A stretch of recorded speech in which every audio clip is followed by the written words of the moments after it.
उपसर्गेण चक्रे च दुर्भृक्षे च भयावहे असाधु जन संपर्के ये पलायति स जीवति।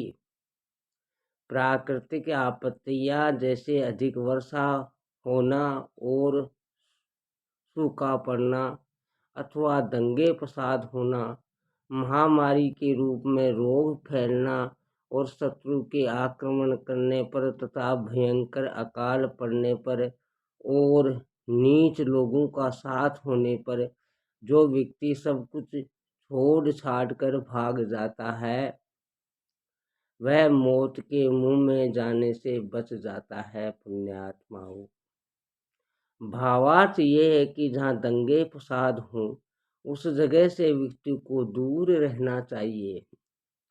यदि किसी शत्रु ने हमला कर दिया हो या फिर अकाल पड़ गया हो और दुष्ट लोग अधिक संपर्क में आ रहे हो तो व्यक्ति को वह स्थान छोड़ देना चाहिए।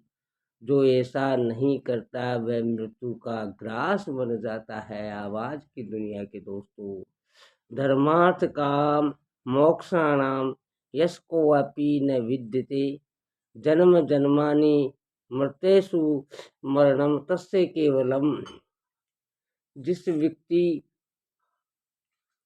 के पास धर्म, अर्थ, काम और मोक्ष आदि इन चार पुरुषार्थों में से कोई भी पुरुषार्थ नहीं, वह बार बार मनुष्य योनि में जन्म लेकर केवल मरता ही रहता है। इसके अतिरिक्त उसे कोई लाभ नहीं होता।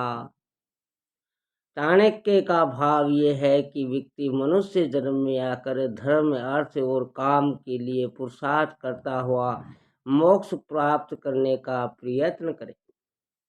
मानव देह धारण करने का लाभ यही है। मूर्खा यत्र न पूजन्ते धान्यम यत्र सुसचितम दंपत्ते कलो नास्ति तत्र श्री स्वमागता। जहाँ मूर्ख लोगों की पूजा नहीं होती, जहाँ अन्न आदि काफी मात्रा में इकट्ठे रहते हैं, जहाँ पति पत्नी में किसी प्रकार का कलह, लड़ाई झगड़े नहीं, मतभेद नहीं, उन लोगों की संपत्ति अपने आप बढ़ने लगती है। हरि अध्याय का सार। आचार्य ने विशेष रूप से मनुष्य के आचार अर्थात चरित्र के संबंध में कुछ बातें कही है। उन्होंने माना है कि अच्छे से अच्छे कुल में कहीं न कहीं किसी प्रकार का दोष मिल ही जाता है और संसार में ऐसा कौन सा पुरुष है जो कभी रोगों का शिकार न हुआ हो। सभी में कोई न कोई व्यसन भी होता है और इस संसार में लगातार किसको सुख प्राप्त होता है, अर्थात कोई सदा सुखी नहीं रह सकता, कभी न कभी वह कष्टों में पड़ता है। महान व्यक्तियों को और धर्मात्माओं को अनेक कष्ट उठाने पड़ते हैं। ये सब संसार के नियम हैं। चाणक्य का मानना है कि मनुष्य के आचार व्यवहार से, बोलचाल से, दूसरों के प्रति मान सम्मान प्रकट करने से उसके कुल की विशिष्टता का ज्ञान होता है। आचार्य का मानना है कि पुत्रों का संबंध अच्छे आचरण सहित परिवार में करना चाहिए और पुत्रों को ऐसी प्रेरणा देनी चाहिए कि वे उच्च शिक्षा प्राप्त करें। चाणक्य जब चंद्रगुप्त के महामंत्री के रूप में कार्य कर रहे थे, उन दिनों भारत अनेक छोटे छोटे राज्यों में बटा हुआ था। अनेक छोटे बड़े राजा आपस में लड़ते रहते थे। इस संबंध में चाणक्य ने ये बात कही थी कि अपने शत्रु देश के राजा को अथवा उसकी प्रजा को ऐसे व्यसनों में लगा देना चाहिए जिससे उसका छुटकारा न हो सके। ये व्यसन में जुआ, शराबखोरी, नशा, तस्करी और ड्रग्स आदि का सेवन, ये बातें ऐसी हैं जिनसे कोई भी राष्ट्र कमजोर हो जाता है। राजा को चाहिए कि वे अपने पास ऐसे लोगों का संग्रह करे जो कुलीन हो, अर्थात जो राजा के संकट में उसका कभी भी साथ न छोड़े। चाणक्य ने शिक्षा और बुद्धिमत्ता पर सब कार्यों की अपेक्षा अधिक जोर दिया है। वे कहते हैं कि मूर्ख आदमी भी सज्जन और बुद्धिमान की तरह 2 पैर वाला होता है, परंतु वह 4 पैर वाले पशु से भी निकृष्ट और गया गुजरा माना जाता है मित्रों, क्योंकि उसके कार्य सदैव कष्ट पहुंचाने वाले होते हैं। चाणक्य कहते हैं कि यदि कोई व्यक्ति अच्छे कुल में उत्पन्न हुआ है तथा रूप और यौवन आदि से भी युक्त है, परंतु विद्या ग्रहण न करने के कारण उसके अच्छे कुल में जन्म लेना ऐसा ही है जिस प्रकार बिना सुगंध के सुंदर फूल। उनका मानना है कि किसी का सम्मान उसके गुणों के कारण होता है, रूप यौवन के कारण नहीं। आचरण से संबंधित एक और महत्वपूर्ण बात चाणक्य ने ये कही है कि यदि किसी एक व्यक्ति के बलिदान से पूरे कुल का कल्याण हो तो उसका बलिदान कर देना चाहिए, परंतु उन्होंने मनुष्य को सर्वोपरि माना है और वह कहते हैं कि यदि व्यक्ति अपने कल्याण के लिए चाहे तो प्रत्येक वस्तु का बलिदान कर सकता है।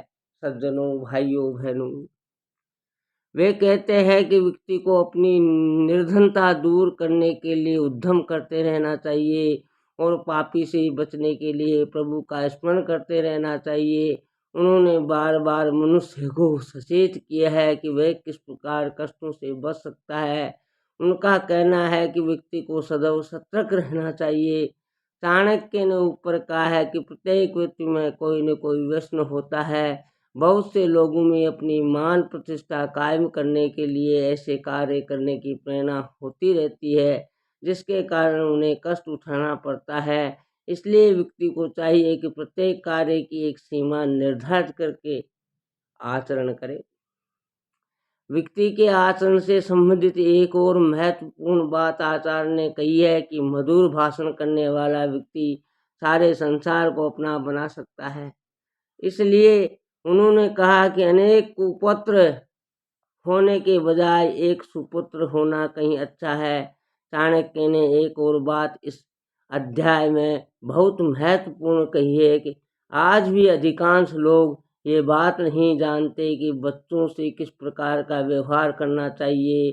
उनका कहना है कि 5 वर्ष तक की आयु के बच्चे से लाड़ दुलार, 10 वर्ष तक की आयु तक ही डराना धमकाना और यदि आवश्यकता पड़े तो ताड़ना दी जा सकती है, परंतु जब बच्चा 16 वर्ष की आयु तक पहुंच जाता है तब उसे मित्र के समान समझकर व्यवहार करना चाहिए। भाइयों बहनों, पुण्यात्माओं, आचार्य ने बार बार मनुष्य को ये बताने समझाने का प्रयत्न किया है कि ये मानव शरीर अत्यंत मूल्यवान है।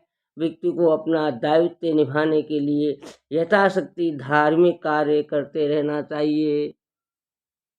चाणक्य ने इस अध्याय के अंत में समूचे समाज को संबोधित करते हुए कहा है कि उसे मूर्खों से बचना चाहिए, अपने अन्न तथा अन्य उत्पाद को ठीक ढंग से संभाल कर रखना चाहिए और आपस में प्रेम पूर्वक रहना चाहिए। झगड़े फसाद में अपना जीवन नष्ट नहीं करना चाहिए। हरे हरे। जय हो पुण्यात्माओं।